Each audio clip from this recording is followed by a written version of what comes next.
오늘은 소요리 문답 10번째 문답인데요. 특별히 인간의 창조에 관한 부분들을 묻고 있습니다. 소요리 문답의 10번째 질문은 하나님께서 사람을 어떻게 창조하셨습니까? 하나님께서 사람을 어떻게 지으셨나요? 라는 그런 질문인데요. 이에 대한 답은 하나님께서는 사람을 남자와 여자로 지으시되 자기의 형상대로 지식과 공의와 거룩함이 있게 지으시고 모든 생물을 주관하게 하셨습니다. 입니다. 오늘은 인간 창조에 관한 하나님이 우리를 창조하신 것에 관한 질문과 대답에 대해서 살펴보려고 합니다. 우리가 이 땅을 살아가다 보면 참 많은 사람들을 만나게 되고 또한 접하게 됩니다. 사이코패스나 소시오패스, 또 이유 없이 잔인한 범죄를 저지른 극악무도한 사람들을 우리가 신문에서 만나게 되면 사람이 어떻게 이럴 수 있지? 인간의 탈을 쓴 악마구나 라는 생각을 하게 됩니다. 하지만 또한 이 땅을 극히 이타적인 삶으로 자기를 희생하고 또 봉사하며 섬기면서 사는 그런 사람들도 있습니다. 이런 사람들을 보면 정말 천사와 같은 삶을 사는구나 라는 생각을 하게 되죠. 우리 인간의 문제는 바로 여기에 있습니다. 모든 인간이 다 그런 것 같아요. 완벽하지 않지만 그 안에 천사의 모습도 있고 악마의 모습이 같이 공존하는 것 같습니다. 그런데 문제는 이것이 사람의 마음대로 잘 되지 않는다는 것이죠. 동물의 세계, 짐승들이 볼 때 인간들은 어떨까요? 인간보다 더 연약하고 한심한 존재는 없을 것 같아요. 우리 인간들은 맹수와 같은 이빨이나 발톱을 가지고 있지도 않고 또한 말과 같은 속도로 달릴 수도 없습니다. 또한 황소와 같은 힘을 가지고 있지도 않고요. 더욱이 몸을 따뜻하게 할 만한 털도 없습니다. 인간은 참 연약한 존재이죠. 그러나 인간은 지혜 하나로 모든 만물을 다스리고 정복하는 지배자가 되었습니다. 사실 돌아보면 현재 인간들이 소유한 기술이나 정보의 수준은 거의 가공할 만한 수준 아닙니까? 그런데 인간은 어떻게 해서 존재하게 되었을까요? 그런 인간의 시작점은 어디일까요? 인간은 하나님께서 직접 하나님의 형상을 따라 창조하셨습니다. 여기서 하나님의 형상이라는 말은 하나님을 따라서 라는 말의 의미죠.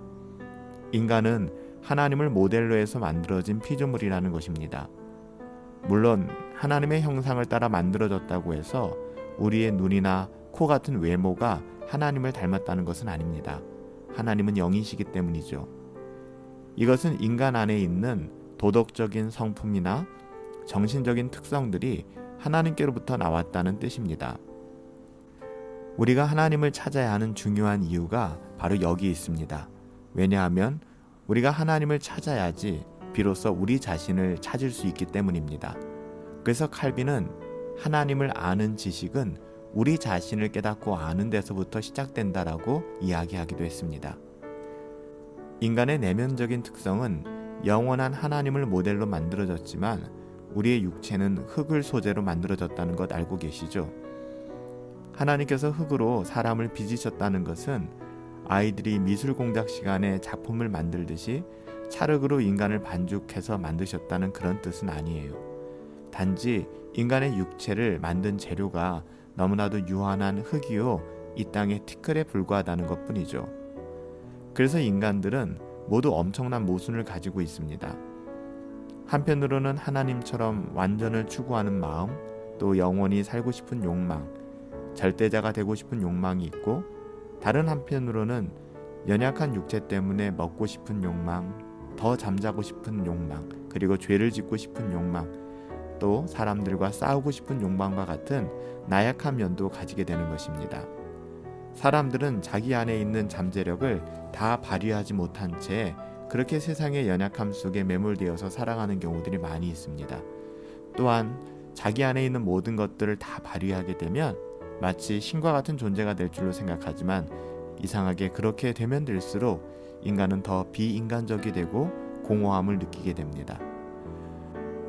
우리 시대에도 세계적으로 유명한 세계 정상급 바이올리니스트들이 여럿 있지 않습니까?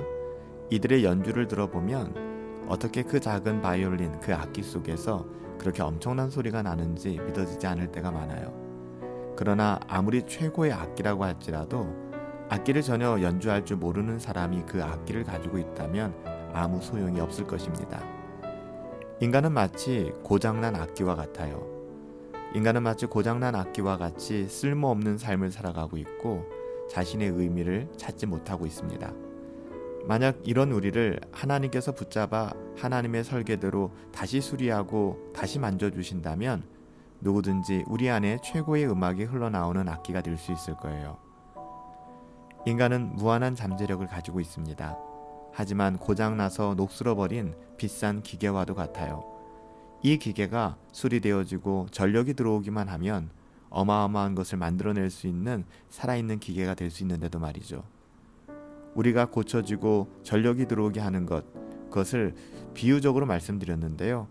타락한 인간 가운데 하나님의 말씀이 들어오고 그 말씀을 들으며 성령 하나님이 우리 가운데 임하시면 비로소 우리는 하나님의 형상대로 창조된 우리는 타락의 모든 멍에를 벗어버리고 하나님의 존귀한 자녀다운 삶을 살아갈 수 있게 되는 것이죠.